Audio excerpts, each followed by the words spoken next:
welcome to another episode of the Alamo City Sportscast with Mike Jimenez and Joe Garcia.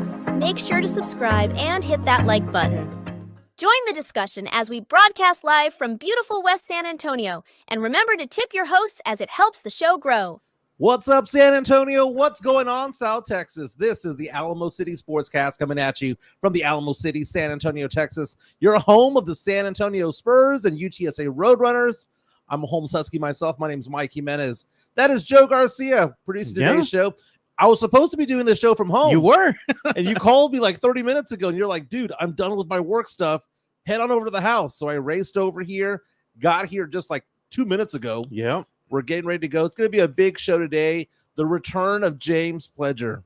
He's going to be bringing that. He's going to cook you today. It's time to cook. He's Randy Johnson. He only throws the heat, man. He doesn't have any other pitch but a fastball. James Pledger will be on at 10:30 today. You're going to call so Pledger the big unit now? Is that his nickname? Big unit. Okay, there you go. There you go. I am back from Vegas. My goodness, what a long weekend this was. We'll get into that sometime in this show. But it's a big show because we have a lot to get into. First and foremost, the Spurs made some moves over the weekend. And it brings up a question that we titled this show with, Joe, which is, in Brian Wright, do we trust? Because there was lots of skepticism about what he was doing as general manager leading into this offseason. They did very little last offseason after they got Wemby. And the question was he going to actually make some moves? Now, here's the thing about Brian Wright. He's not afraid to make moves. He's not. But he typically makes moves for picks. This time, he's making moves for players. A big free agency signing in Chris Paul. At least it's a big name. Well, they did get a pick in the whole deal. Yeah, and then they have also in the process, they got a Harrison Barnes over the weekend as well. And cash considerations. Cash considerations also a thing. Also got a swap. Yeah. Spurs are collecting those swaps. So the question that we have on Twitter at MJ Acquire Taste is, in Brian Wright, do we trust? Now, the second question that we have out there, we're going to debate this with Pledge as well, is the fact that as the Spurs have gotten better, because you could just look at the roster and say, okay, the Spurs are better, right? You take out Champagny, you put in Harrison Barnes, boom, you're better, right? You have Chris Paul there who's going to train. Trey Jones trained Stephon Castle, who, by the way, looked good in the first Summer League game. Don't tell that to Spurs fans. You can tell the Spurs are getting better, right? Yeah. But the big question is, Joe, are they good enough to make the play-in? Yeah. Are they good enough to make the playoffs? So the questions that are, you can add 2 polls on my Twitter account at MJ Acquire Taste. In Brian Wright, do we trust? Yes or no? Second question is, as the Spurs roster stands today, July 8th, 2024, are we a play-in team, a playoff team, or are we just outside still missing the playoffs? I think the Spurs actually are going to be on the outside looking in, but they're going to be much improved. I think so much so that they might, double their win total from last year. Right. But I don't believe it's going to be enough to get them into the play-in game. But it's something for Spurs fans to get excited about because this is going to be a very competitive team. Right. It's going to they could flirt with the play-in depending on how healthy they can stay. But I'm just going to be realistic and just look at the way that they're constructed right now. And while they have gotten better with more veteran leadership on the court, which I think is not only help Wemby, but a lot of the younger players, because now you have Harrison Barnes, you have Chris Paul, who are more than likely going to be inserted into the starting 5, which means that you're going to have Zach Collins coming off the bench, which is a better role for him. I'm trying to think about it do these moves make the team a little bit better or a lot better? So I'm going to let that percolate a little bit. I think it's going to be a lot better. I'm going to let that percolate a little bit. We'll get into that a little bit more. Pledger's going to be in because he and I were fighting over the weekend. Again, you guys saw us go at each other the other day. Actually, he went after me. I wasn't expecting him to go after me. I thought it was going to have a friend come on to the show. But, dude, the guy badgers me on Twitter, in person, at bars, on Facebook, on Instant Messenger, on Instagram. He's all over the place coming after me. So over the weekend, we argued on Twitter, of all places. We argued on TikTok, of all places. And we argued about the WNBA Rookie of the Year. Is it Caitlin Clark or is it Angel Reese? I don't know, man. 2 things happened over the weekend that we need to get into because Caitlin Clark can say, hey, we beat the number 1 overall team, right? The team with the number 1 record beat them in overtime, came back to win. Caitlin Clark became the first rookie in WNBA history to collect a triple-double. On the other side, Angel Reese had 2 massive games over the weekend, including one 28-point performance. She actually broke a WNBA record, not a rookie record, an all-time record for most double-doubles consecutively. She's now at like 12 or 13. 13 in a row. 13 in a row.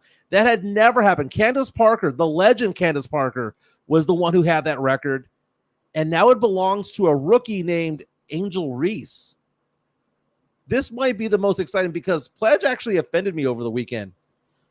He was trying to compare Caitlin Clark to Wemby and Angel Reese to Chet. Chet Holmgren. And I was like, dude, that's insulting. That is a bad comparison. So I'm going to bring him on at 10:30 because Chet Holmgren is not an all-star. Chet Holmgren wasn't breaking records. Chet Holmgren is a good player, but not a top 20 player in the NBA. He hasn't had the opportunity. He's barely, basically, the last season was his rookie season going against Wemby, trying to get Rookie of the Year. The point I was trying to make to Pledge, though, was this isn't Wemby versus Chet. This is Wemby against Wemby. They're both deserving of Rookie of the Year. So we're going to debate that as well. We're also going to get in some pop culture because we kind of put that off to the side last week. We're going to bring it back in. One of our lovely ladies, the finalists for the baddie brackets, I don't know, man, making some last-ditch effort for more votes. Hey. She broke Instagram over the weekend with her post. Speaking of baddie brackets, man, I was just flipping through Twitter. Yeah. And all of a sudden I see your old buddy, Paige Peronic. Yeah. She's doing another video of her in slow-mo playing golf. The follow-through. I'm like, beautiful. Oh my God. The follow-through is beautiful. She's like, by popular demand, here's my second slow-mo video. I'm like, where's Mike at, dude? It's exquisite. It's exquisite. We're also going to debate some movies because part of the baddie brackets was we had brackets. Look at Pledge. Tell the whole story, you liar, Pledge. Dude, Pledge is already coming in scorching hot Pledge. Right now. Yeah, you know Pledge, what? I'm ready for you, big boy. I'm ready for you. But here's the thing. We're going to talk about movies as well because you and I, we talked about this last night. We went back and forth about how we like to get people interactive. We like doing polls. We like doing brackets. And I thought about it. Wouldn't it be cool for the rest of the summer? And we did the baddie brackets in the spring. But for the rest of the summer to debate the greatest movies of the last 30 years. Yeah. Now, we're going to break them down into 2 categories. One is popcorn flick, and the other one is cult classics. Yeah. And we're going to break it down by year. We were talking about this. We went back and forth like crazy over the weekend. Yeah. So the thing about it is this. We talked about popcorn flicks last week because Independence Day was one of the ultimate popcorn flicks of all time. Armageddon is one of them as well. Oh, it's so bad, though. But it's a popcorn flick. Oh, yeah. So it's funny because we and I were going back and forth like, my God, 1993 had some incredible bangers, movies. Man. Yeah. But some of them don't qualify as popcorn flicks, and some of them don't qualify as cult classics. I'll give you an example. A Few Good Men. No. You and I went back and forth. We were like, well, that's not a cult classic because it was actually popular. But it's also not a popcorn flick because it's a serious movie. Yeah, it's like a drama. It's a drama. Yeah. So we're going to debate this, and we're going to start putting the polls out today, but we're going to finalize the first one. We're going to get some input from our listeners. By the way, you can be part of the show by going onto our YouTube stream, and we'll be more than happy to play some of the best ones, read the best ones out there. It helps move the show along. You know, speaking of cult classics, this is what we classify a cult classic as. It may have been a movie that may have been a box office flop, right, during that year that it premiered, but it has a huge following now. Case in point, Nightmare Before Christmas. It was a flop at the box office, but a huge cult following now. So a cult classic is typically a movie that became more popular after it got out of the theaters than when it was inside there. I'll give you an example. In the late 90s, you had Office Space. Yeah. You had movies that were low budget. The movie Swingers did nothing at the box office, became huge thereafter. Do you know what the ultimate cult classic is? A movie that bombed at the box office but is beloved right now? The Shawshank Redemption. Yeah. It did nothing at the box office. Scored an Academy Award nomination. All of a sudden caught fire thereafter on VHS and DVD down the road. But that is technically a cult classic. What about movies like, I don't know, Pulp Fiction back in the days? Pulp Fiction 2, is that a popcorn flick? I mean, I don't know if it qualifies as a popcorn flick necessarily. Huge cult classic movie that has like a huge following right now is going to be Little Shop of Horrors. Yeah. Everybody loves that movie. So Sam Salinas reaches out and says the movie Go from 1999, cult classic. I love that movie. One. Jay Moore is in that movie, Yeah. man. That's a great movie. That's Katie Holmes was also in there. No. Great movie. The guy that's all tripping. He's the cashier at the grocery store. He starts tripping on X. Matrix is also one that's low key, like has a cult following, but it came out at the same time that the Truman Show came out. Yeah. And I think it did better at the box office than the Matrix did. Now, is the Matrix? Well, the Matrix made a ton of money. Oh yeah, right. So I don't know if it's a cult classic, but is it a popcorn flick? Because the Matrix is a little bit. You have to think. You can't just sit there and look back and watch. It's not True Lies from the 80s, right, or early 90s. It's a thinking man's movie, right? So we're going to debate this, but we're not going to go all the way back in time. Let's go 1993. You want to say 93? Yeah, and then we go all the way in, which means Sandlot too. Which means that when we get to 2023, Oppenheimer out. Oppenheimer is neither a pop cult, man. It is not a cult classic. It is not a popcorn flick either, man. But Barbie is. Barbie is the cult. He says The Crow is a cult classic. The Crow is detected, man. It is. The Last Dragon. I like that one. Man, The Crow had Stone Temple Pilots in the soundtrack. Look at Napoleon Dynamite. There you go. World. Trainspotting is one of my favorites. And then the other one that I really like that came out in 93 that's like one of my all-time favorites, Menace to Society. Now, Sith Elias brings up Forrest Gump, which, by the way, will be what we debate when we talk about 1994. Is that it's not a cult classic because they made a ton of money, but does it qualify as a popcorn flick? Because again, the definition of a popcorn flick is a movie in which you don't have to do a lot of thinking. Yeah. A movie that's not too serious. We have a $5 Taco Tuesday super chat coming in from Taco Tuesday, saying already he wants to steer us into the Spurs conversation. Spurs talk. We're gonna get there right now. Super chat, thank you for the $5 super chat. Says Wemby's effective field goal percentage is the only thing that matters in 2024 and in life. Chris Paul will help unlock Wemby, and Barnes is at least his starting caliber. 37 wins. You know what's so good about Barnes is that you hear all the things that they're saying about him over in Sacramento. Yeah, I heard, watching the summer league game, and they were saying, wow, the Spurs are getting such a great role player and such a great guy in Barnes, because not only is he great on the court, but his charity work that he does off the court, I mean, he fits right in here. They got a Spursy guy. Okay, so let's talk about the move. Okay, so this was the whole thing. I mentioned that on the Ringer, and Bill Simmons on Twitter was like, what are the Spurs up to? Because the first thing the Spurs did over the weekend was they traded Devontae Graham, who they very rarely used. He's a good veteran, but they didn't want to use him. It was a youth movement. They moved him over to Charlotte. Charlotte immediately got rid of him. Right? It was a trade there for basically cash considerations and to empty out some cap space.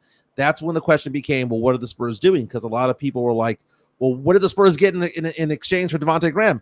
Nothing. They got cap space. And you're able to do that if you can absorb contracts, right? If you can't absorb contracts, then you have to actually trade contracts of similar value. Yeah, they had to make some cap space in order for the numbers to work. Right. So the Spurs were then being the facilitator for the trade involving the Sacramento Kings, who were surprisingly the 3 seed this year, getting DeMar DeRozan from the Bulls, Chris Duarte, and a couple of second rounders goes to Chicago. The Spurs, what the Spurs get? The Spurs get a very good veteran, a champion in Harrison Barnes. Spurs also get a swap along the way down the road. So ultimately, if you look back at what the Spurs were doing, Spurs got Chris Paul earlier in the year. The Spurs got a first-round draft pick over the year, and I'm looking at it from a totality standpoint. The totality standpoint is that in the last 2 weeks, the Spurs have traded Devontae Graham, a second-rounder, Barlow, and the number 8 overall pick. Yeah. Okay, but this is what we've gotten. This is what we sent out. Yeah. We sent out Devontae Graham, a second-rounder, and the number 8 pick, which became Dillingham. Yeah, they're offloading some of their younger players right now. Yeah. But what do we get in return? We got a starter in Harrison Barnes, a future first-round draft pick, which I believe is in the year 2030. Yeah. And we picked up 2 swaps in 30 and 31. Again, the Spurs also picked up Chris Paul. The deal for Lauri Markkanen was never going to happen until August anyway, because he's not eligible for an extension until then. So I'm not saying that it's dead, but what I'm saying is that the Spurs have gotten better. Yeah. And the thing is that nobody thought that Brian Wright and the front office, they were going to do anything, and they do some things here, and it surprises fans because they're moving in a different direction than that the fans thought they were. They wanted them to get a marquee player, and that's really not the Spurs way of doing things. But what they are doing is they're moving in a smart way, because by acquiring these veterans, Chris Paul on a 1 year rental basically, and then you're going to get Barnes, and he thinks he's got like 2 years left on his contract. Yeah. And that's a smart move because you get that veteran experience. But the thing is that the Spurs acquiring these picks, I read somewhere, reading articles and reading different things that were coming through social media. The Spurs are setting themselves up for success because with all these picks, somewhere along the lines that one of these picks that they're going to get in the draft is going to be that second player that Wemby needs to just propel this team to stardom. It's going to happen, man. I understand that. That's the hope. Yeah, that's the hope. I think that's really what's going to happen. I mean, back in the day, the Celtics had the number 3 and 6 overall pick. The Spurs got Tim Duncan. Well, yeah, they got Batiste and they got Ron Mercer. Yeah, but I'm not saying it might not be that first round pick. It might be somebody in the second round that actually is that guy. You just never know. But the thing is, here's the thing. Okay, is that it forever gives hope. Okay, we mentioned the Shawshank Redemption earlier. Yeah. Hope is a good thing, maybe even the best of things. And the fact of the matter is that Brian Wright is planting the seeds of hope. Okay, now we're going to talk about a couple of things here. One is the here and now, and then there's the later. Okay, because we cannot say that the future and all the picks that we get in the swaps are going to be, we're going to get the number 2 or number 3 second coming of whoever. We're not going to get a Tony and a Manu. We don't know. The Spurs might actually get all these picks and just absolutely whiff. Well, the rumor is they're going after Ingram. They're one of the teams. That is possible. So who do the Spurs get in Harrison Barnes? Harrison Barnes is 32 years old. He is somebody that is best known for being a champion with the Golden State Warriors back in 2015. He is a very good small forward / power forward. Last season, shot 39% from 3. What have we said that the Spurs need? 3-point shooters. Who did we bring in? A 3-point shooter. He averaged 12.2 points last year, 47% from the field. It was like 55% effective field goal shooting. Got 3 rebounds. He's not a banger down low, man. He doesn't get a lot of boards. So if he's going to play the 3, I'm fine. If he's going to play the 4, I'm not fine. But you take out Champagnie out of the lineup, who was basically getting paid to do cardio. There were so many people who were on the Champagnie train. You were on the Champagnie train. I never was on the Champagnie train. Come on. About a year ago, he played well in March of 2023, right? But this past year, he absolutely sucked this past year. He was out there getting 26, 28 minutes out there, 32 minutes, getting 3 points and 2 rebounds. Champagnie was awful. He played himself out of the league. Look at what Gilbert Padilla is saying. Gilberto, he says, the first and second aprons of the new collective bargaining agreement are what the Spurs are navigating. Getting into the second apron is bad. It's bad for teams with draft picks, mid-level exceptions, trades, and free agents. I don't think they're navigating the apron. I think they're avoiding the apron. I mean, that's maybe that's what he's saying. To navigate and avoid might be 2 different things. But let's look at this. 29 minutes played last year, 12 points, 47% shooter, 39% from 3. This guy is a career 38% 3-point shooter. He can knock down threes. He can spread the floor, right? So now we have a starting lineup of what? We have Chris Paul at the 1, Devin Vassell at the 2. We have Harrison Barnes at the 3. No. Sohan at 4, Wemby at 5, which means that Stephon Castle is now coming off the bench. So now you have a backup. You have the bench of Stephon Castle along with Trey Jones. That's a question. Zach Collins. Yeah. So Vassell, Keldon. Back up. Trey Jones, Stephon Castle, Keldon Johnson, Zach Collins coming off the bench. Yep, they're backcourt. And that brings the question, what's going to happen with Trey Jones' minutes? Because Stephon Castle, they're going to want to play him to throw him into the fray to get some experience. But you know how Pop is with some of these rookies. I don't know if he's going to actually give the young guard a lot of minutes right in the beginning. He might kind of just coach him in, Well, I would normally say that, but he gave a lot of minutes to Sohan when Sohan first came in. It's true. Sohan was the number 9 overall pick. He started like all but 4 games his rookie campaign. Then again, the team was awful. So you just go ahead and throw him into the mix. If we saw the summer league game from earlier this weekend, Stephon Castle did not play point. And Tavarius keeps saying Sohan is the weakest link. Well, let's hope he takes a leap. Let's hope he takes a leap. Okay, I want to be so wrong about Sohan.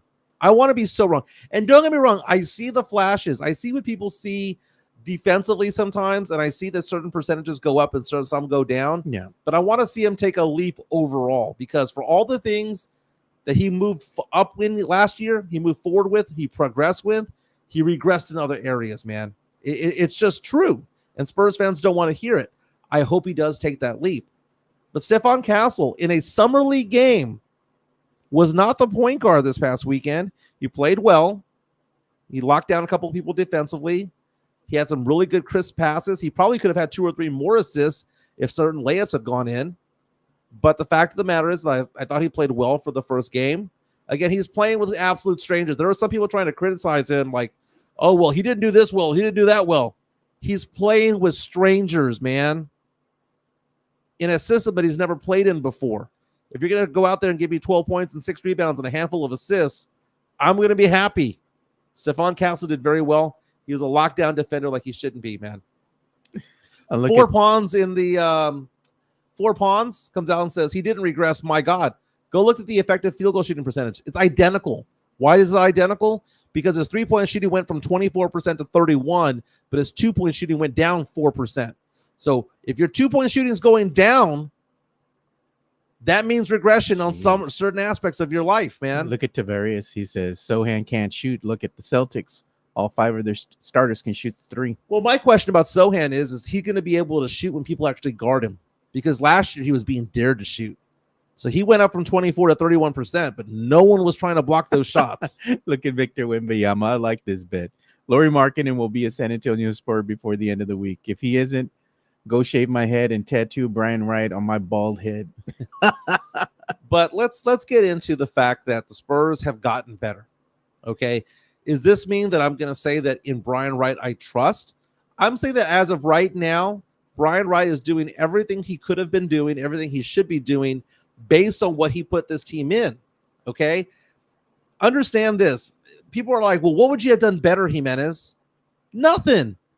Because I'm basing it based on where were we when the season ended in April, where we were in the season at the season that ended in April.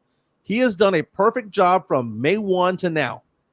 That doesn't mean that I love everything he's done since 2017, but I like what he's done the last 2 or 3 months. I'm not going to say that in Brian Wright I trust, but I'm saying I'm gaining trust in it.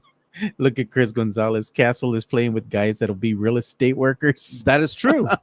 None of those guys are going to make it. That's why I watched about a quarter and a half of last night's game, and then I realized none of these guys are going to be on the roster this season. No. Why do I want to watch the G League team on ESPN? The thing is that the appeal to the summer league is to see what the possibility is for some of these marquee younger players that are coming into the. But we didn't have any marquee players yesterday. No, but we had our second rounder. We had Harrison. I understand that, but I'm saying that's the appeal to fans. They like to see, okay, you get a high draft pick. You're going to see him in action first in the summer league, and then they salivate over, man, can you imagine what he's going to do here at the NBA level? But he's playing against G League level talent. You know, I don't even think this is G League level talent. Some of these players might not even qualify for G League. Some of these players are going to be applying at USAA at the end of the year. But the Spurs, have gotten better. The question is, collectively, does this unleash Victor Wembanyama?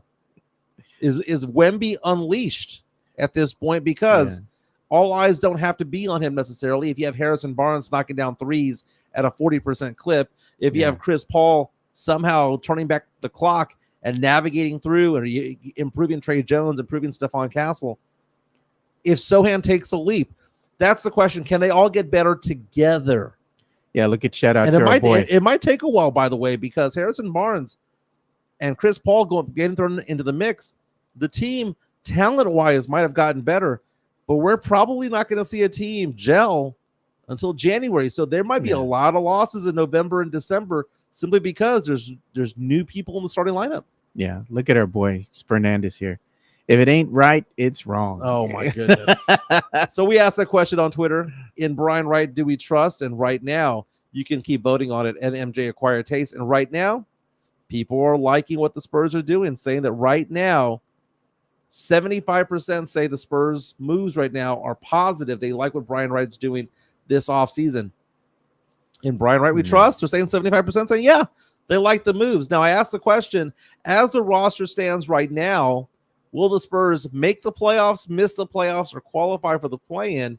And 68%, we have 100 people who voted so far, 68% saying that the Spurs should qualify for the play-in as we are constituted right now.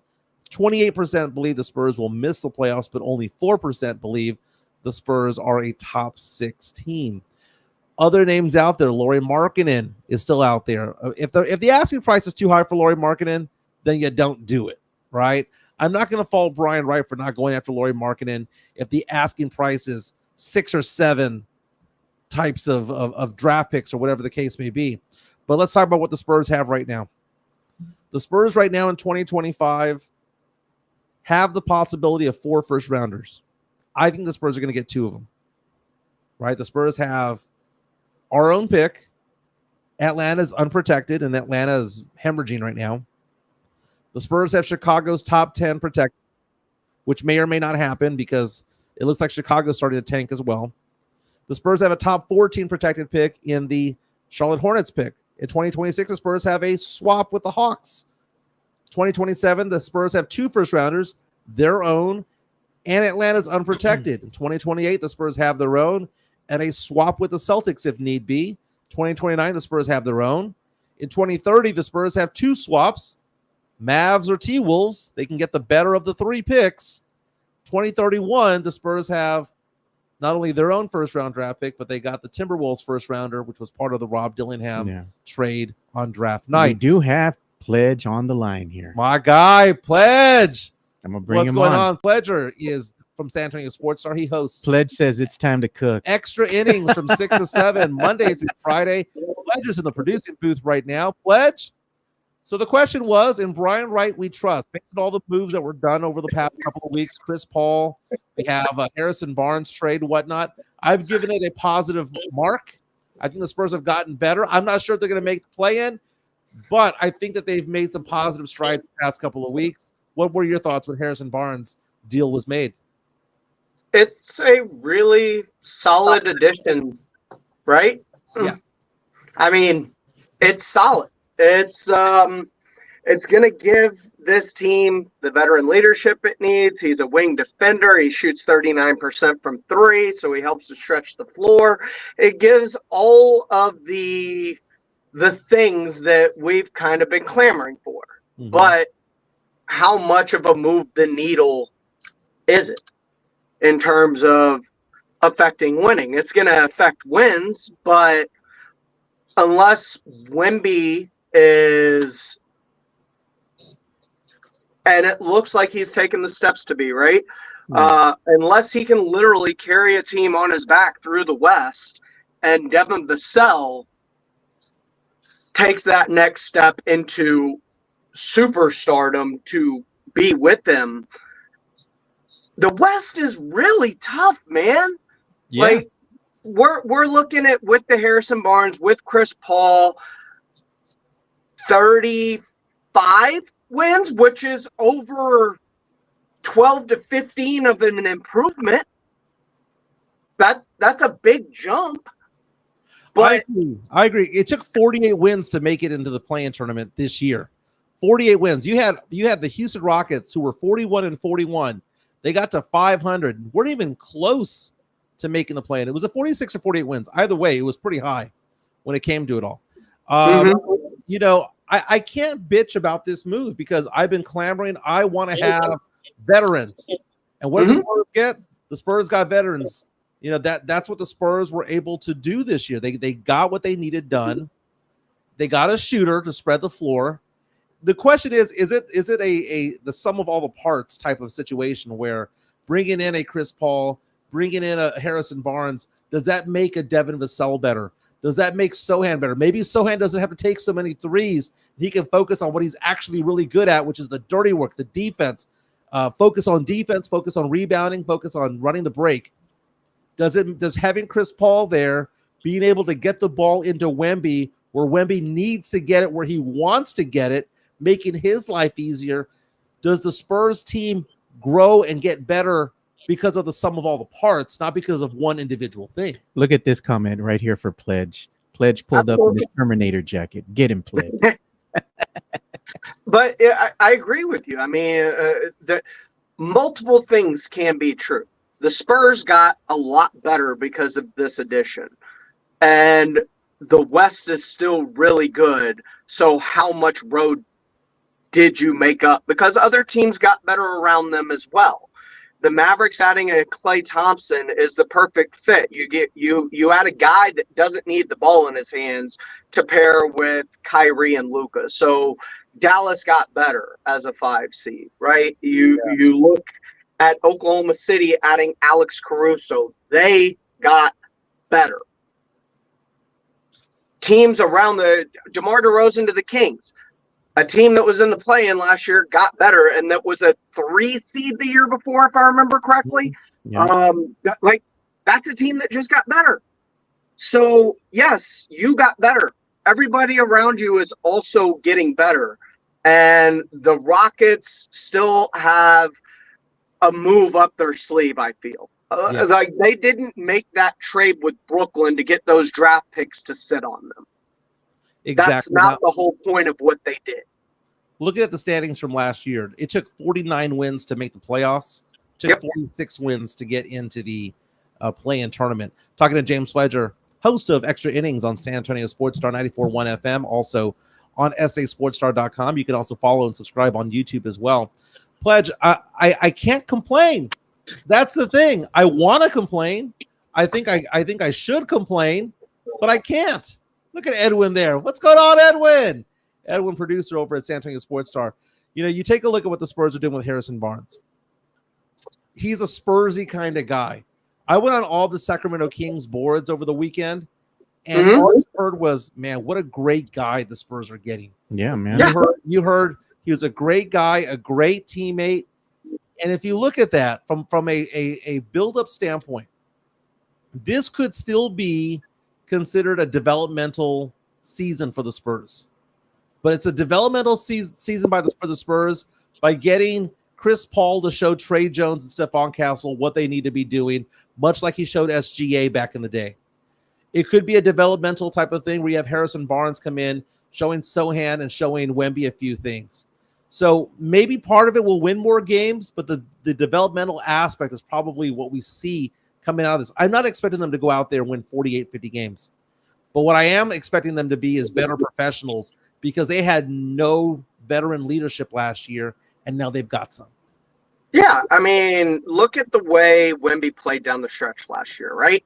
Mm-hmm. He helped to carry this team to wins over really good teams. And what we're seeing out of Wemby in Paris right now in these Olympic qualifying games, that next step is here. They're ready to win, and I think they can win, and I think they can win with this roster. If all things break right, this could be a team that threatens to make a play-in game. But there's also a lot of really good teams around this team. So winning is important. So bringing players in that know how to affect winning culturally also help this team. Can they be a team? Yes, they can be a team that threatens, contends. Could they also just be outgunned in the West? Yes, that is also true. Like, either of these things can be true at the same time, but a lot of this is just going to depend on how individually great Victor Wembanyama can be and is at this point, because he showed flashes at the end of last year and is already showing them in these Olympic qualifying games of just how uniquely special he can be. Over in the Eastern Conference, we keep talking about Atlanta's pick. They had a 3% chance of winning the number 1 overall pick last year because they were the 10 seed. Yeah. They made the play-in, right? the DeJounte Murray trade never worked. And a lot of that is because they added a name, not a player. They added a name in terms of DeJounte Murray, not realizing Trae Young needs the ball in his hands. DeJounte Murray needs the ball in his hands. So when they're both at the court at the same time, you are effectively taking one of them out of offense. You're taking them out. You're playing 5-on-4 because they're not off-ball players. Neither one of them are. They're creators. They are slashers. And in Trae's case, he's a floor spacer. Yeah, we got a $2. Trae Young took that Hawks team without DeJounte Murray into the Eastern Conference Finals because he can get, like Luka Doncic, he can just get hot and put a team on his back and carry them. Yeah, I was gonna say we got a $2 super chat from Safe Space Invader. Thank you for that. He says Brandon Ingram versus Lauri Markkanen. He goes, I vote Ingram.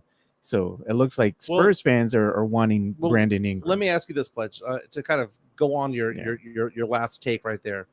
You had Atlanta, and he had Trae Young getting hot, going to the Eastern Conference Finals, and the belief was just add a little bit extra. And sometimes that extra piece works and it gels, like Kyrie Irving gelling with Luka Doncic. Sometimes it doesn't work. That took a year, though. Remember, when it first happened, everybody destroyed it because it didn't work. It didn't work the first month because there was only one ball and they couldn't figure out how to work together. They didn't get it together until the following season. But after a couple of seasons, you see that DeJounte Murray didn't work with Atlanta, and Atlanta's circling the drain. And I think that Brian Wright is doing the right thing by holding on to that Atlanta pick, because not only is it the 2025 pick, it's the 26 swap, and it's the 27 pick along with it. Brian Wright's becoming the king of swaps. Got swaps in 2030, got a swap in 2031, got a swap in 2028. Got a swap in 2026. The king of swaps. It's like, okay, I won't get your. You got 3 swaps in 2031. You've got Dallas's swap. You've got there's Dallas and the T-Wolves. T-Wolves, no, but you also just acquired Sacramento. So you have 3 swaps in 2031. You can only use one. So the rule I was looking at it because I was going on different websites that kind of do an aggregated thing on the number of picks each team has. I went on 2 sites yesterday, and I keep hearing that the Spurs have 3 in 2031, but every single site I saw, so we need to double check this, said that the Spurs have 2 swaps in 2030 and 1 swap in 2031.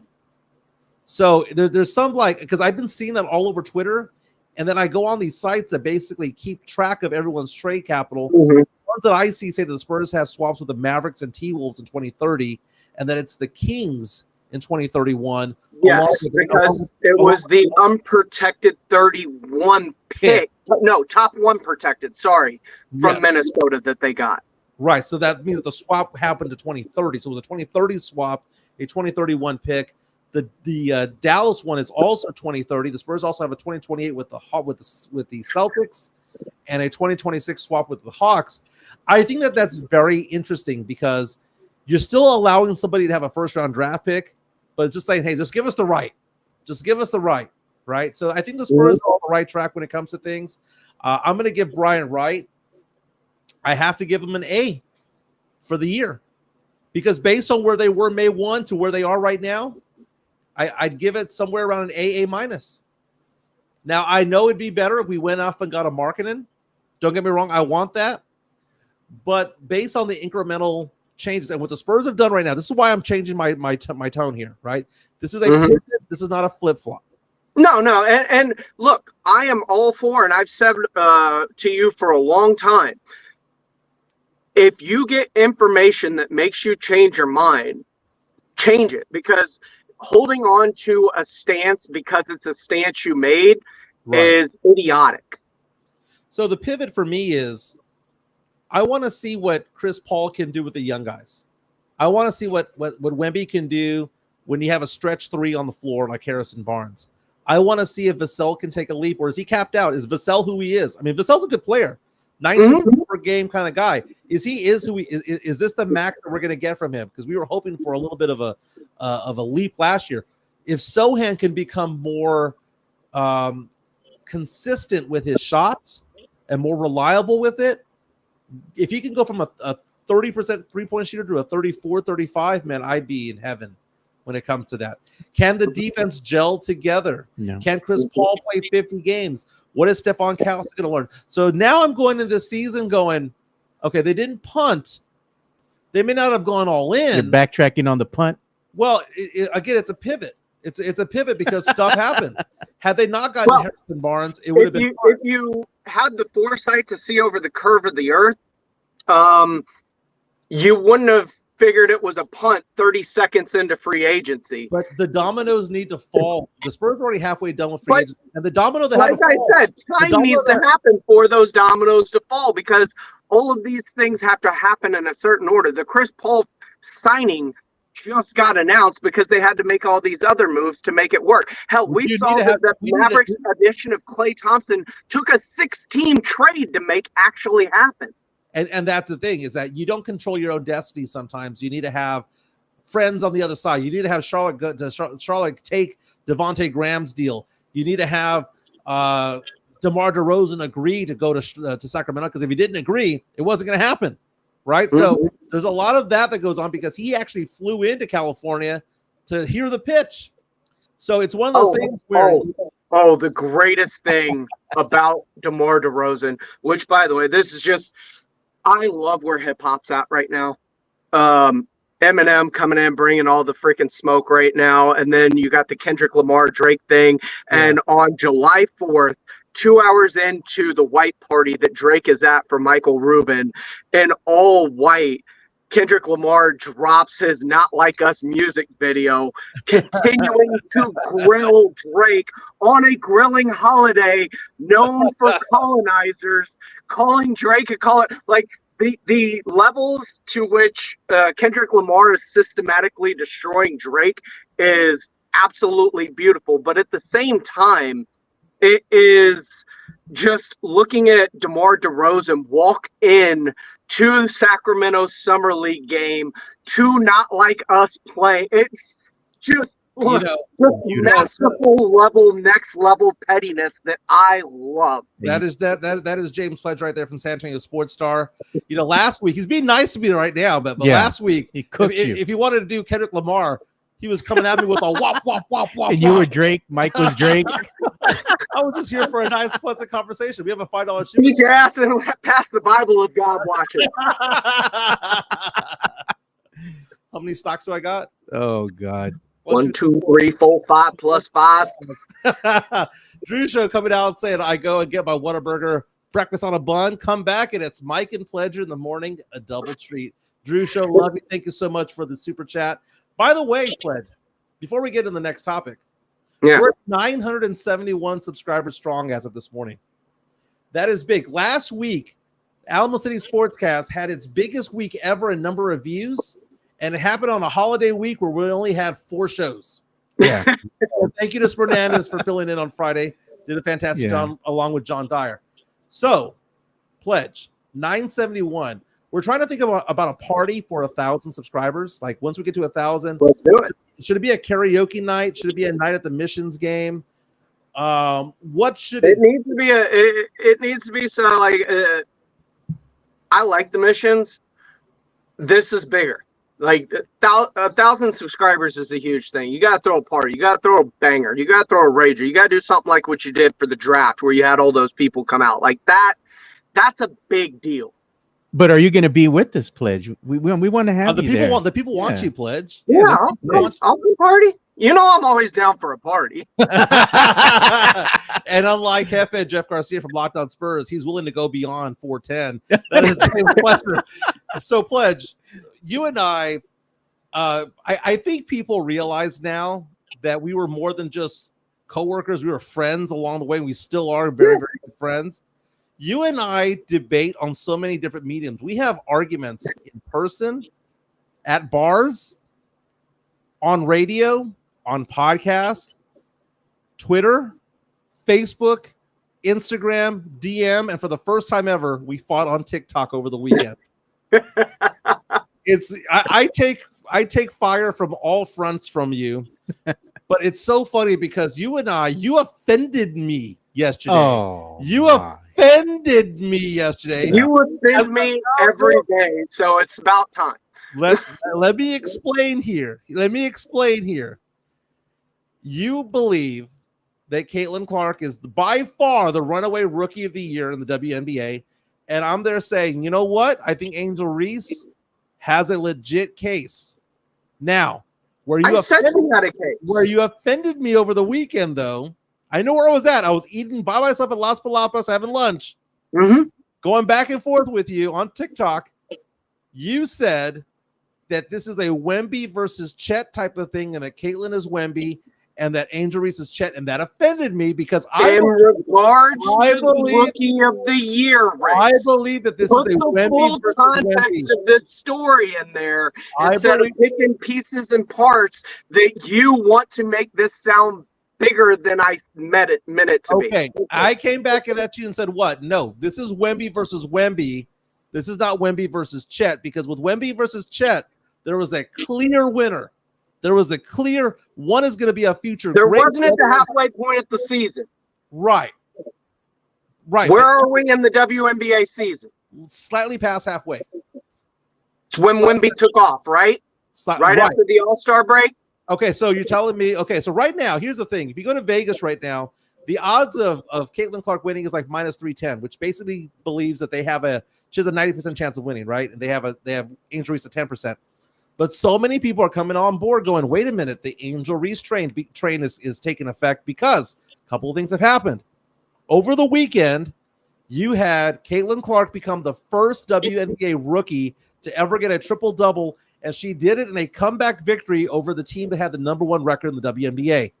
That right there, round of applause, was amazing. I was watching that game. Also, let's not leave all the facts out. Put the Fever into the playoffs. Right. Both teams are fighting for the last two spots, and as of right now, they're both in the playoffs. But what else did she do? Angel Reese had a 28-14 game, or 28-17 game. I'm sorry. She had a big game, and also broke a record, a WNBA record, not a rookie record, a WNBA record that belonged to Canada for most double doubles in consecutive games at 13. Now I went back and I looked up the last 6 games. Because you were like, dude, Caitlin's running away with this rookie of the year. You told me 5 games on TikTok, so there's Mike cherry picking his window of stats. No, you and I debated the last 5 games. Get him, Pledge. Angel Reese played last night. I'm confused. This is a full season award, not a 6-game stretch award, right? But we're also taking a look at. You're saying she's running away. No. I'm not going to let you off the hook on this one, Pledge, by dancing around it. This is where I cook you, my man. Okay, here's the thing. You and I argued about the last 5 games, and I said, oh, well, look, Angel Reese played game number 6 yesterday. I'll go backtrack Caitlin Clark. Last 6 games, where you're saying Caitlin Clark is running away with Rookie of the Year. Caitlin Clark, last 6 games, averaging 15.8 points, 10.5 assists, 7.2 rebounds, 5.7 turnovers. Take away the turnovers, she's doing very well, but she's averaging 39 minutes played. She's basically playing the entire game. It's a 40-minute game in the WNBA. Because she has to. Angel Reese in 33 minutes per game. 6 games. Again, so her conditioning's not as good. Caitlin Clark, 15.8 points per game. Angel Reese, 18.2. Which one's higher? Okay, assists. Well, Caitlin Clark is the point guard, but also gets rebounds, 10.5 assists, 7.2. Angel Reese, 18.2 points, 14.2 rebounds.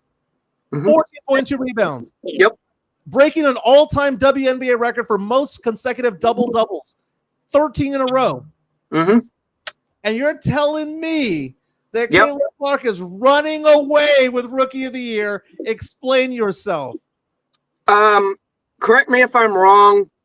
Chicago Sky were a good team the year before, right? Chicago Sky were a good team the year before, right? They made the playoffs. They're decent. That's why they picked like 7th. They picked 7th. Yeah. They picked midway. But like 90% of the WNBA makes the playoffs. Pretty much.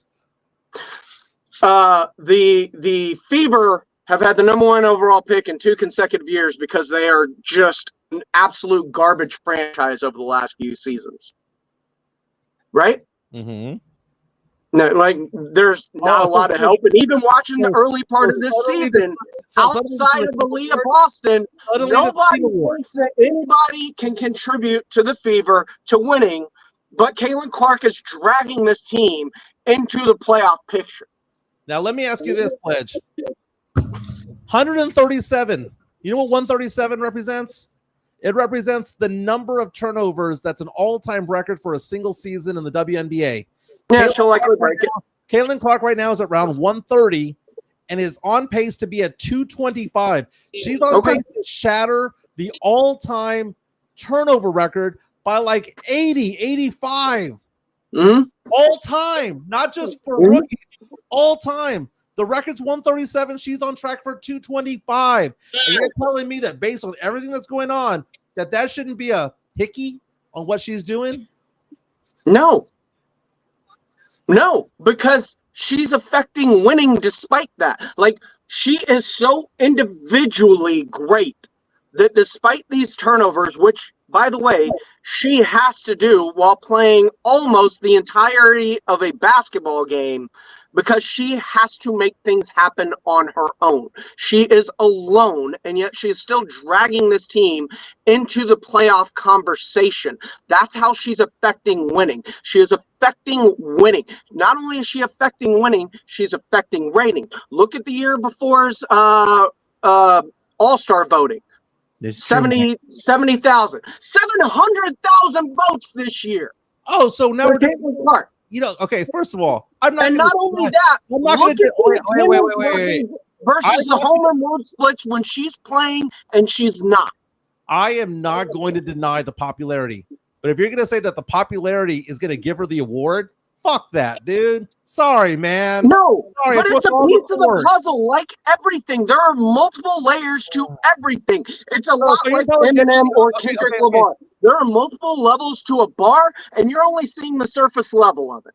Okay, so here's the thing, man. If you want to say that Caitlin Clark is deserving of the Rookie of the Year, this was where we ended the argument yesterday. Caitlin Clark is deserving of Rookie of the Year. Angel Reese is also deserving of Rookie of the Year as of right now. As of right now. I never said she wasn't. No, but no. If you said that Caitlin Clark is by far running away with the award, that means that you believe that Angel Reese does not deserve it. You can't have both sides. I said Angel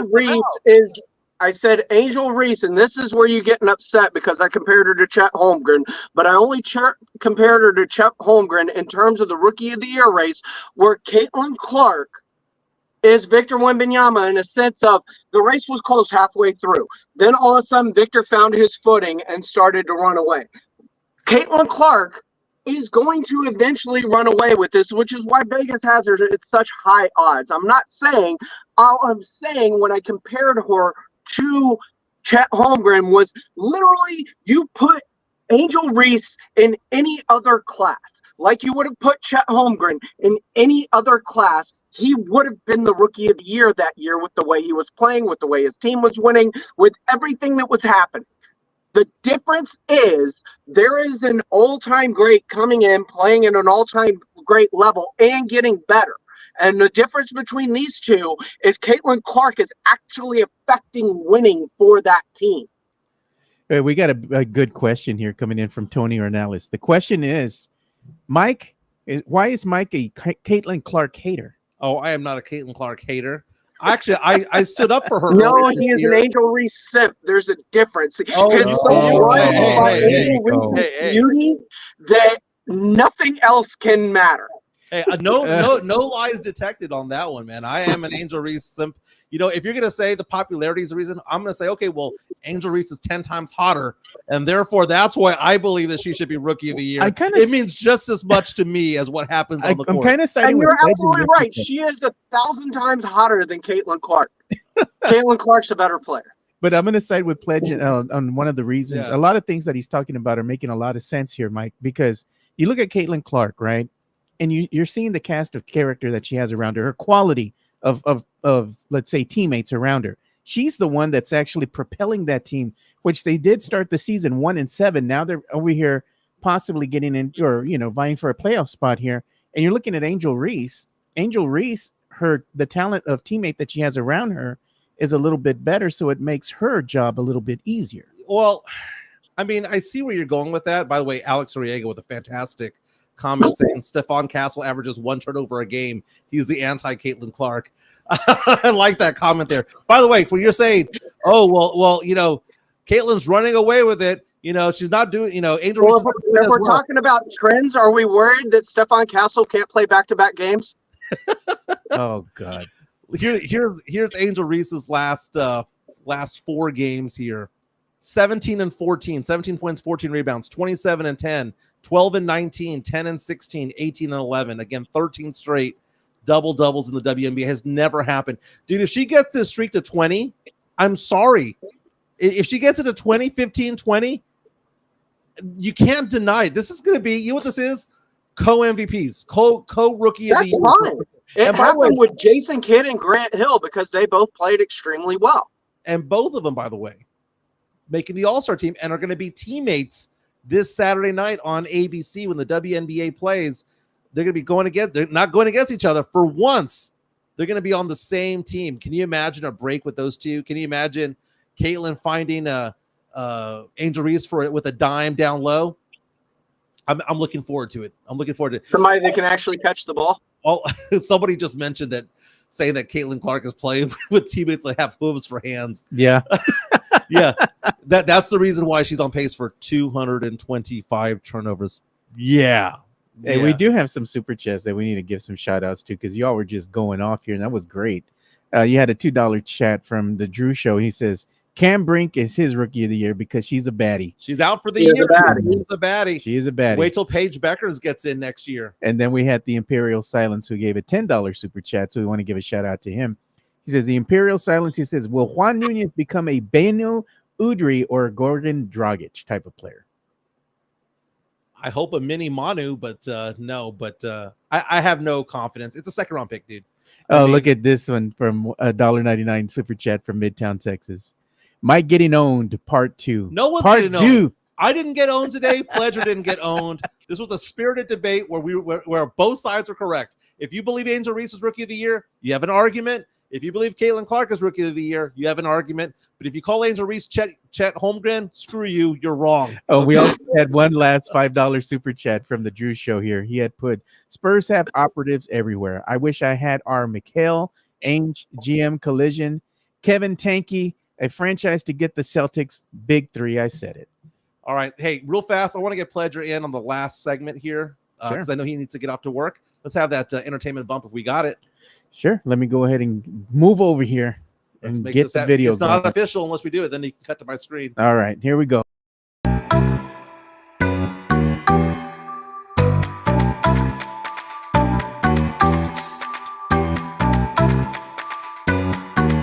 Oh, and here we go. It's Demon Mike time. I think we need to do it. There it is, Pledge. She broke Instagram. Sydney Sweeney, who was our runner-up when it came to the baddie brackets, just said, quote, I don't do mirror selfies often, but when I do, they are chaotic. Your thoughts on Sydney Sweeney's Instagram post there, Pledge? I mean, what do you want to say, Mike? Your words need to be really said. Just keep scrolling through those images. Sydney Sweeney is a freaking dime. Like, there's no losing when she's gonna post a chaotic mirror selfie. She walks up to the bar. She ain't paying for her drinks, Pledge. And she's a mechanic. Not if I'm there. Hey, and she can work on your car too, right? So that's a winner, man. Pledge, we've been talking about movies real fast before we let you go. We're going to be doing more brackets, and we're going to revisit the 30 years worth of movies, right? So we're going to be talking about popcorn flicks, and we're going to be talking about cult classics, right? So we need rules when it comes to this, because we're going to have two things that you're awful at grading. Well, from 93 and beyond, I've seen almost all these movies, okay? It was everything before high school that I didn't watch, right? So, you didn't watch movies. You played outside. I was watching sports, dude. Some of us did both. I was watching Darryl Strawberry and Dwight Gooden, dude. I was watching Dale Murphy. Okay, so a popcorn flick is a movie. The definition of popcorn flick is a movie that you don't have to think. That there's no underlying massive message. You don't have to think. So when we get to 2023, sorry, Oppenheimer is not a popcorn flick. You have to think about a popcorn flick is a big budget blockbuster. It is sure something you don't have to think overly hard about, but it's also there for pure entertainment value. There's entertainment value. There you go. Now, a cult classic is a movie that did not do well at the box office. The ultimate cult classic, by the way, is Shawshank Redemption because it tanked at the box office, and it has a huge following ever since. You have other cult classics like Office Space and Swingers. That came Nightmare out in the Before 90s. Christmas. Nightmare Before One Christmas. of my favorites. So I'm looking at 1993's numbers, right? So when it looks at the 1993 numbers, I need to ask some advice because we're going to put this on a poll. Okay. Which movies should we include on here? This is according to Box Mojo. Popcorn flicks. Number 1 movie of the year was Jurassic Park. That's a popcorn flick, right? Yeah. The Fugitive. I consider that a popcorn flick. It's a great movie. Yeah. I consider that a popcorn flick. Dr. Richard Kimball, going up and down. Nice little twist at the end. San Antonio's Tommy Lee Jones. Number 3 movie of the year was The Firm. I'm going to kick that out, man. That's Why? Firm was a great movie. It was a good movie, but was it a popcorn flick? Tom Cruise in that movie. It was a good movie. No. I guess it wasn't a popcorn flick. The number 4 movie. The number 4 movie is Sleepless in Seattle. Popcorn flick. Do not add Sleepless in Seattle as a popcorn flick. I wouldn't by definition. I'm not going to argue with you. That's a chick flick. That's a chick flick. That is a completely separate category. Are all romantic comedies chick flicks by designation? Because if I was to do what's that one with Matthew McConaughey? How to Lose a Guy in 10 Days? Mm-hmm. That's a chick flick, but it's also a popcorn flick because guys like that movie. Dude, you can like the movie. It doesn't make it a popcorn flick. Okay, what about Mrs. Doubtfire? That's kind of like a family comedy, dude. Yeah. Okay, Indecent Proposal.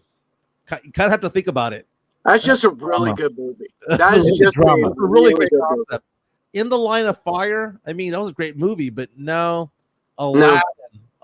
Aladdin's a cartoon. No cartoons. Okay, Aladdin, The Lion King, all them. Hey, man, but Jasmine was top tier, bro. She was, man. Any girl growing up, 20s, 30s, whatever, any woman who's confident enough to pull a Jasmine costume out for Halloween, jeez, dude, and she pulls it off right, man. She's top tier. Cliffhanger. Popcorn flick. That's a popcorn flick. That one's a popcorn. I agree. Now, here's one that hurts me a little bit. A Few Good Men.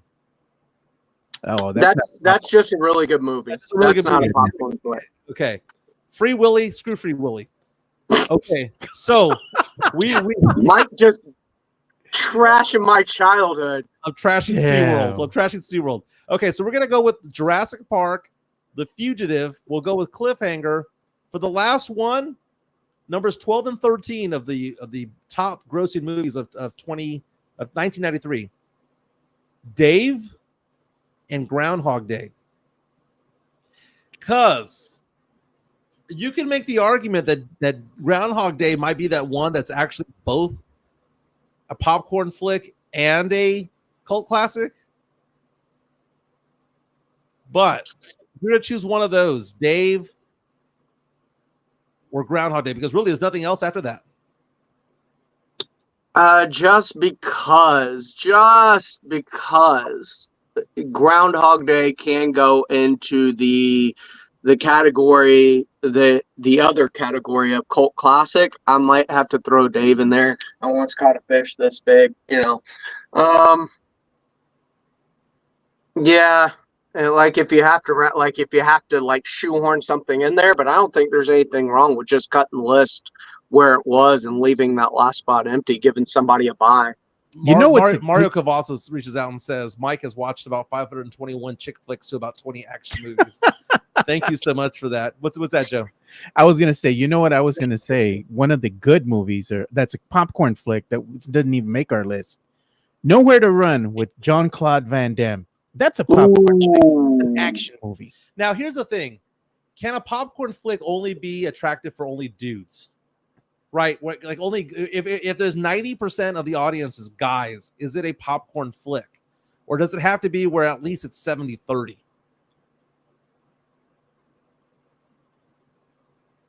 Why do you complicate things so much? Well, I mean, I'm thinking about it. It's the opposite of That's chick the flick. problem. You're thinking about it. It's a popcorn flick. You're not supposed to think. It's the opposite of chick flick. Is what it's like. If we're going to exclude chick flicks, shouldn't we exclude the Uber dude flick? Time Cop, that's a popcorn flick, dude. Never even. Time Cop. Oh, I love Time Cop. Okay, now here's some movies that qualify from 1993. You got to narrow it down to 4 of 1993 cult classics. These are movies that were not in the top 15. Cool Runnings, Demolition Man. Oh, Demolition Man. Demolition Man. You found it. That's it. I'll prove it. Last Action Hero. Arnold Schwarzenegger. Love that movie. Not Demolition Man. Night Before Christmas.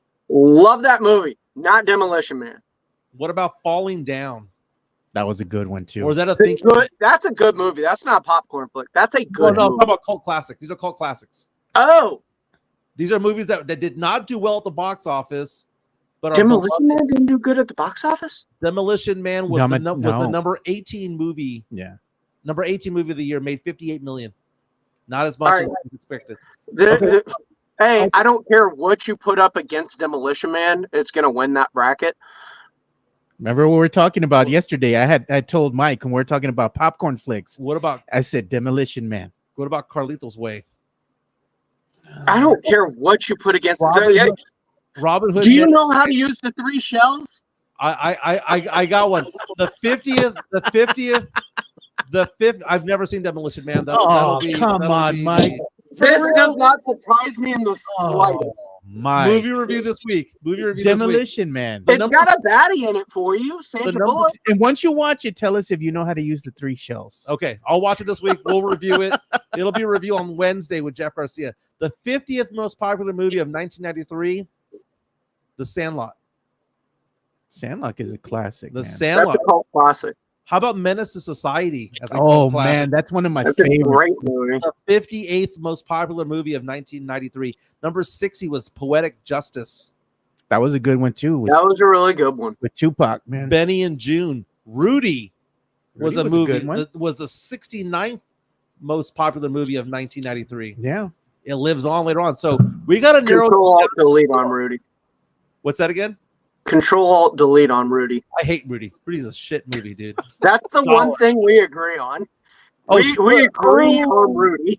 Okay, by the way, Sliver is also the 44th. I like Sliver, dude. That was a good movie, man. One of the most infamous scenes in all of Hollywood. Mm-hmm. Okay, so let's go with Demolition Man.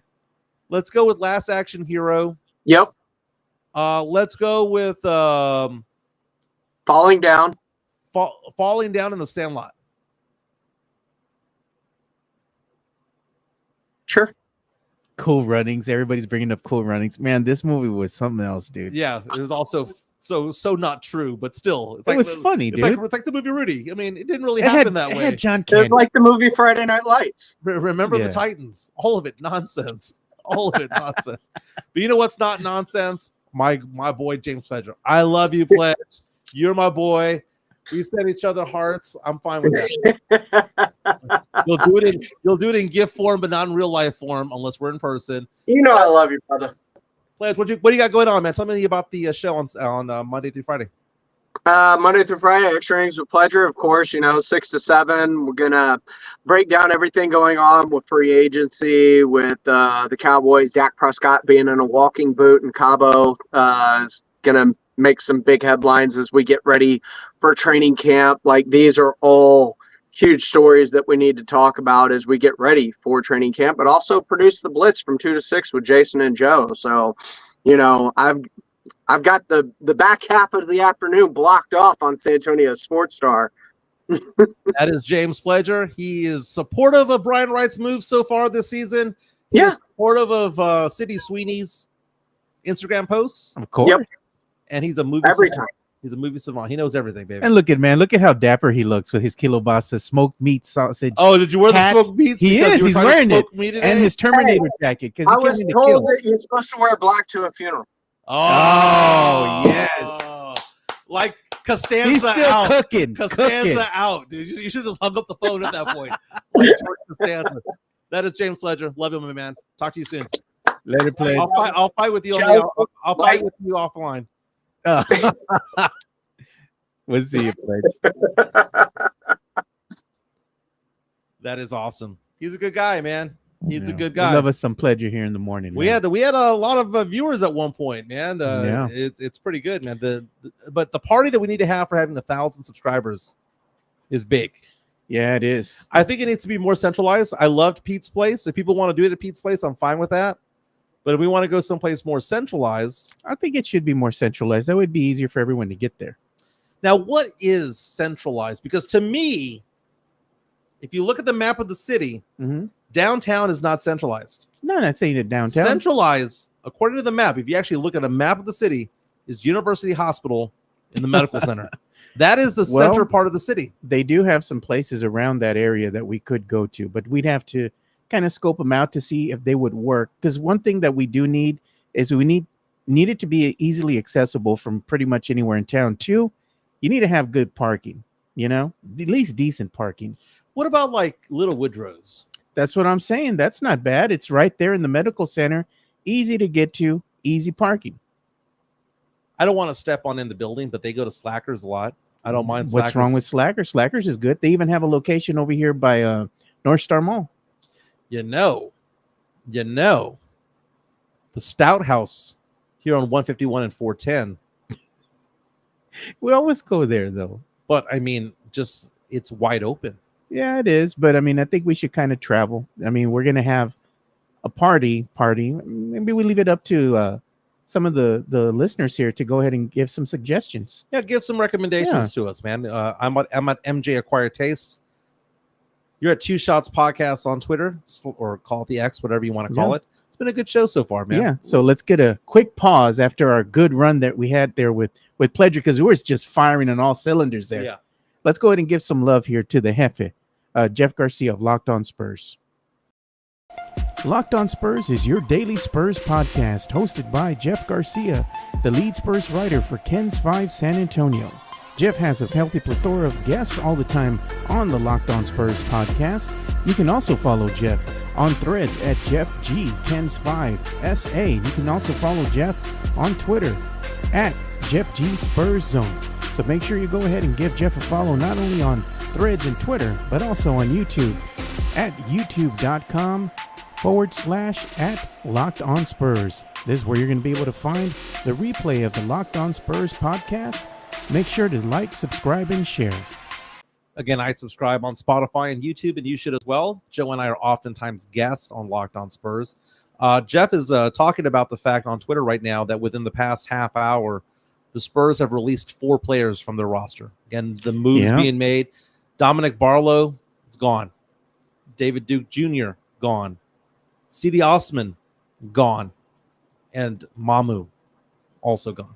Fan favorite Mamu. And remember, we talked about this. We had talked about this, and that's one of the hard parts of the business here is that a lot of these players are expendable, and the reason that the Spurs are making these moves more than likely is to clear up some cap space, because they have to be able to sign not only Barnes but also make room for Chris Paul and possibly making another move. He's on the chat real fast. Chris Leha, from MCS General Contracting, brought up a point yesterday on Twitter that I thought was kind of funny. It was about Chris Paul. So when the Spurs made the announcement that Chris Paul was officially a Spur, they showed him in a Golden State Warriors uniform. Oh, yeah. And if you can show my screen real quick. Yeah, let me show you. Because here's the thing. His jersey number is the exact same as Keldon Johnson. Was it one of those things where they didn't want it to be showing him in the 3 jersey? They could have shown him. I think it was warm up. They could have showed him in a fake Spurs jersey. They didn't have to Photoshop him with the number 3. Well, the thing is, there is something that's called background remover. So why would they go ahead and put this cheesy, gray, ugly background on the graphic? And the graphic is blurred as well, right behind the L and the C. I'm just stickler like that because I can design graphics and whatnot. This was just something that was rushed. It's like the intern, or I don't know who was doing it. It's just not very good. I don't think it was rushed because they knew Chris Paul was on this team for over a week. I mean, it's just, I don't know. They could have just put him in a generic silver and black jersey, Photoshop no number, or show him not even in a jersey at all. Just show him Chris Paul. Yeah, just show him in a suit, for crying out loud. Yeah. But part of this was bringing up the question. He wears the same jersey number as Keldon Johnson. Was this to not offend Keldon Johnson, or was this something that maybe the Spurs might be shopping Keldon Johnson off at some point? Because maybe some moves are still being made, as we mentioned. Keith Smith is reporting this also from Spot Track. Also, Jeff Garcia from Locked On Spurs reporting that the Spurs have gotten rid of 4 players. Dominic Barlow, who a lot of Spurs fans were really high on. David Duke Jr., Mamu, and C.D. Osman are all gone. C.D. Osman had some moments there with the Spurs. But again, Jeff Garcia is going to have a write-up on this. He also has an article about how Chris Paul's signing is now official. Again, you go to kens5.com and check it out, or go on Twitter or Threads at Jeff G Spurs Zone to read all of Jeff Garcia's comments. And look, we do have some recommendations here from some of our fans here. They're saying go to Ingram Park Mall to do it. Chris Leha Sugars. And then, of course, Bernandez is saying Southtown, which is also cool. He goes, Southtown's so far. Look at Mario. It's not. You know what? If you're going to complain that Pete's Place is not centralized, Southtown ain't centralized at all either. I get that, but I'm saying they're just making recommendations. Look at Mario Cavazza says, I'm down with the little Woodrows over in the medical center, which is pretty cool. Yeah. McIntyre's North Star or Southtown. They do have the one by San Pedro. McIntyre's North Star. I gotta see if I've been there before. Where's that one at? That one sounds familiar. It's right there, right before. I think it's right before you get to the little area where they have like the Alamo Draft House and all that. It's kind of secluded. So as you're exiting, right, to get off, and you look over as you're exiting, it's kind of under the underpass in a way, and you will see it right there. It's McIntyre's, and they have a really cool little patio area. I'm looking at photos. Yeah. I think this is one of the ones that we should look at. Yeah. What about? What's that bar they have outside the Frostbank Center? Rock and Brews. Rock and Brews. They have the new Rock and Brews on I-10 right now. It's far, dude. It's like way out here by 1604 and IH10. Yeah. Yeah. No, I like the North Star area, dude. North Star area. That's a good move. I think North Star or Medical Center is the play. I think that McIntyre's is really sitting nice with me right now. I like that one because it's centralized, easy to get to. Parking's available, and all that. So gives me a reason to go by there and shake hands and see what we can do. Let's make this happen. Yeah, I know our friends Fernandez and also Big Boppy Brandon Medina. They like going there. I like the photos. I'm surprised I don't know it. Yeah. So someone's asking the question: what about Julian Champagny? Maybe the Spurs bring him back. We don't know. They're saying Sam Salinas, the graphic that the Spurs put out with Chris Paul. The graphic looks like some kid's school project. Fire Spurs PR department. So how was your morning, man? I know you were out there getting your stuff done for your new job. Oh man, it's crazy, dude. I got to tell you, dude. I had to go get my fingerprints done. Full disclosure, we always make you all part of what we're doing here in our personal lives. So I had to make this appointment, go at a building, that undisclosed building that I can't say, but it's part of Homeland Security, right? So I go in there and I get my fingerprints done and everything. And it's so weird, dude. You go in there and you go up to a certain floor and everything, and you get off the elevator, and immediately you get off, and there's nothing there on that floor except for a window in one corner and then the door. And the door has a big old symbol of Homeland Security on it. And in order to get in there, you have to push the intercom button, and they have a camera and everything, and somebody comes out and they're like, why are you here? And you got to say, oh, this is my name. This is why I'm here. Go have a seat. I'm like, we'll be with you. And I got there early for my appointment, right? And then they finally get you in there, and everything's so sterile, dude. When it's like a federal building, yeah, walls are all muted gray. You were texting me how you were freaking out inside of there. Yeah, dude. You were like it was like the Men in Black for real. That's what it feels like. Everything's like locked. Everything is locked. And there's not one speck of dust anywhere. Yeah, man. It's like it's all sterile, and everything's grayed out. Everything's gray in color. And you just go there and they just tell you, sit down here, take a picture, do this, do that. All right, you're done. I'm like, well, what else do I got to do? They're like, nothing. Everything's already in the system. So now I got to go and talk to the recruiter that I'm dealing with and let them know all the information, that they have in the database now. So I am part I'm a federale now, so they got my prints now in the FBI database. Well, I'm glad that you are done with all that. I know we were expecting to do the show from my house. Yeah. And then you called me at 9:30 and you're like, dude, race on down over here. Let's do the show in the studio. So I made my way down here. So badass, man. Congratulations on your new gig. Yeah. Tavares, have you took the oath yet? I'm sure something else is going to be coming up, dude. Dude, I was in Vegas this past weekend. I got to tell you, Circa is the best casino in town. Circa is amazing. It's on Fremont. The best sports book, the best pool. My goodness, man. I was thoroughly impressed. My daughter turned 21. We had a badass time out there. And Joe, I got to show a photo from when I was out there. Oh, yeah, yeah. Let me get to it real quick. Sure. I found this to be funny because I forgot that I had this photo. And I don't know if people saw it on Twitter, but it was a photo of me with my daughter when she was 10 years old. Now, mind you, I was a single dad for a good while, and I had custody of my daughter. And so what do we do on a Friday night, Saturday night, right? Yeah. I'd give her a juice box, and I teach her how to play blackjack. I teach her how to play hold'em. I teach her how to play pai gow. Look at how she's And looking at later those on- cards. Like she's in it, dude. Yeah, she loved it. And then I started getting her drinks. Now, don't get me wrong, she's 21 years old, but it wasn't the first time she drank. She went to LSU for crying out loud. They drink, right? And but she had never had a screwdriver. Oh. And so one early morning, we're out there at the tables playing, and I order a screwdriver, and she goes, "Well, what's that?" Okay. And I said, "Well, let me just get you one." And it comes back, it's orange juice and vodka. Yeah. And she goes, "A breakfast drink." And then I said, "There's another one. Let's get a tequila sunrise." There you And she go. goes, "I never realized I enjoyed orange juice based drinks, but here I am." So that was pretty cool. Got to hang out with my girl. Dude, look at the sports book.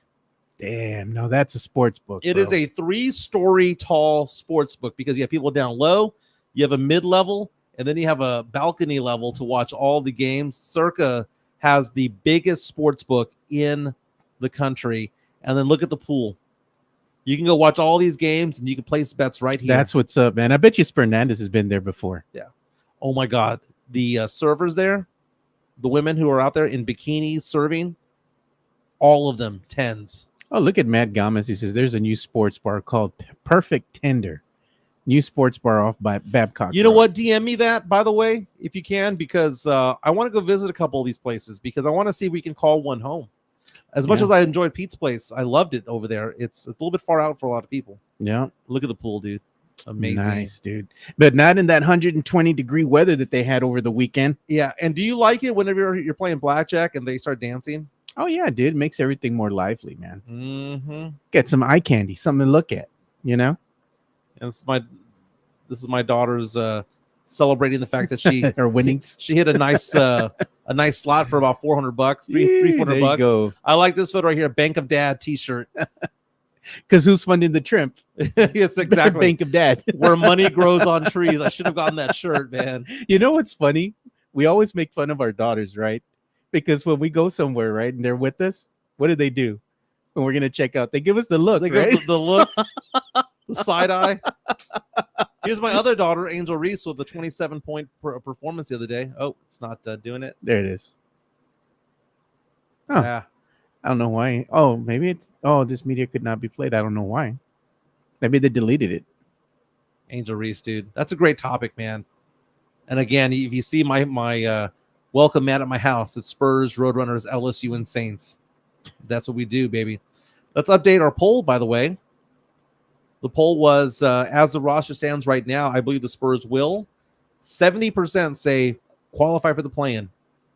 27% say miss the playoffs. 3% saying make the playoffs, top 6. Yeah. You know, one of the things that we have to do too, Mike, before we start bringing things to an end here is we got to give some love to our boy, Chris Leha of MCS General Contracting. Let's do it.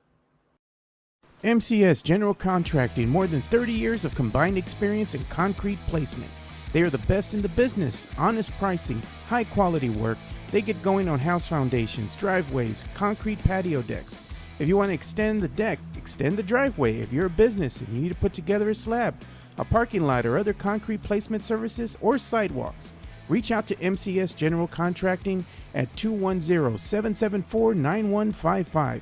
They're confident in their skills, so give Chris Leha over at MCS General Contracting a call, at 210-774-9155. And thank you for being a sponsor of this show. Hard Concrete. I'm a client myself. They did a sidewalk on the side of my house. They did a landing, some steps leading into my covered patio. Fantastic job. I'm a happy man. Yeah. And if you want it done right the first time, make sure you go ahead and give MCS General Contracting a call. That way they can take care of all your concrete needs. And as they say, they didn't do it cheap. They do it right. Yep. That's the thing. Real fast in entertainment news.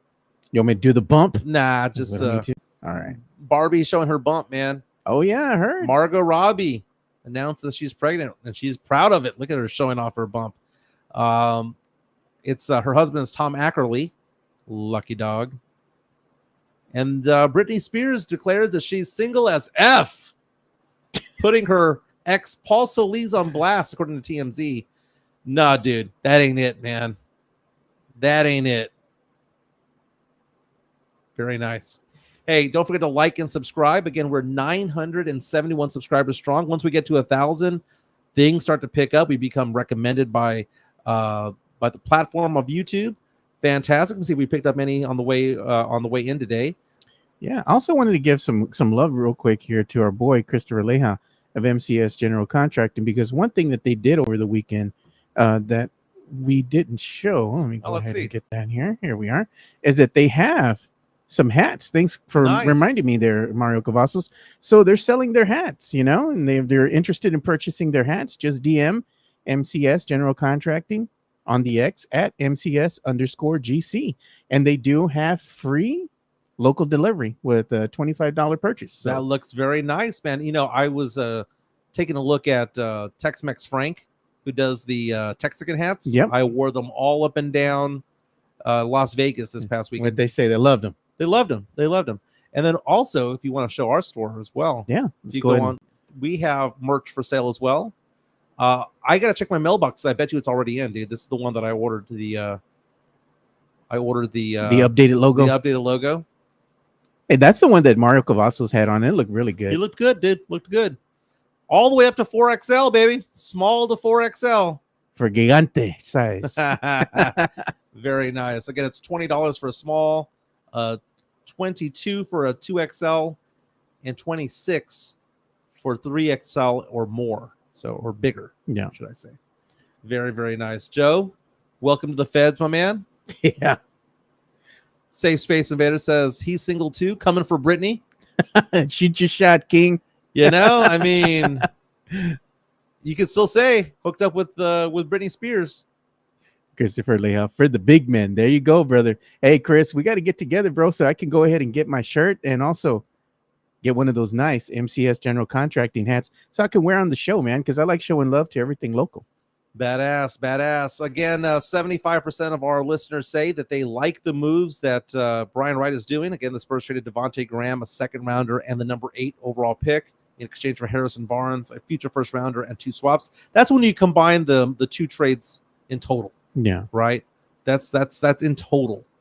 And Spurs also picked up Chris Paul. So, you know what happened over the weekend too? We did have I guess it was a Twitter Spaces or an X Spaces, right? Mm-hmm. So we had an X Spaces with Sith and with Brandon, Big Papi Brandon Medina, after the Money in the Bank was over, on Saturday night. And I was multitasking because I was watching that, I was watching fights, I was watching the Spurs game, and I was editing at the same time. And it was a great space, man. Shout out to both Sith Elias and Big Papi Brandon Medina for hosting that wrestling space. And a lot of fans got in there. It was a good discussion. Good time, man. So it was a great experience. Yeah. Yeah, they're mentioning also that John Cena announced his retirement from wrestling. He did. He announced it on that Money in the Bank. They were talking about it, saying that he's going to retire. This is going to be his last hurrah with the WWE. And because he's going Hollywood, they make more money as an actor. He's anyway. A great actor, by the way. He's funny. If you've ever seen the movie Blockers, Blockers, he was so funny as the dad trying to prevent his daughter from losing her virginity. Yeah, great movie. But he has this series that he does. He does this character right for the DCU, and basically he plays a character for the DCU as the like. It's like the MCU, but it's different, right? For like anything that has to do with like Suicide Squad, things of that nature, that universe, right? So he plays a character called Peacemaker, And his character is insanely wild, dude. And they have a series called Peacemaker that's on the Max, right? It used to be HBO Max. Now it's just Max. Go watch it if you haven't watched it. He is freaking hilarious in there, dude. I'm going to post a poll later on tonight. Again, we're looking for good movies. He said it's called The Peacemaker, right? Peacemaker. It's a series. Oh, it's a series. Okay. Yeah. We're looking for the best movies of the last 30 years. We're going to go year by year. This week, we're doing 1993 to 1997. And I'm going to put a poll up tonight on MJ Acquired Tastes. You're going to have yours. You can retweet it on Two Shots Podcast. Thank you again to James Pledger from San Antonio Sportscast. He's the host of Extra Innings Monday through Friday from 6 to 7 p.m. He also produces the afternoon show, the Blitz, with Jason Minix and Joe Reinagel from 2 to 6. Joe, I'm going to put the poll out right now, dude. Let's make this happen so that we can announce a winner. And then it's going to go into this next thing. It's going to go into, 1993 is going to battle 94, and 95 is going to battle 96, and we're going to pick the best popcorn. I'm interested to see what makes its way through. It's all about not who wins, because we know it's kind of like when we did the baddie brackets. Yeah, we know kind of what our listeners look for, but it's like what comes in third and fourth. You know, that's what really gets me excited. We're going to do these polls. We should also say that these polls are powered by MCS General Contracting. Oh, very nice. Yeah, very nice. And again, we are now 972 strong. Nice. We picked up another one. 972 strong. Thank you. We appreciate that. So I'm excited about that. Now we're 28 away from hitting 1,000. And before we leave, as we leave, what you got? Shameless plug. Well, shameless plug of Sydney Sweeney and her bathroom selfies. Our runner-up in the baddie brackets 2024. She's gorgeous. She's gorgeous. And you have some people that aren't fans, but hey, to each his own. No, man, they're wrong. She's perfection.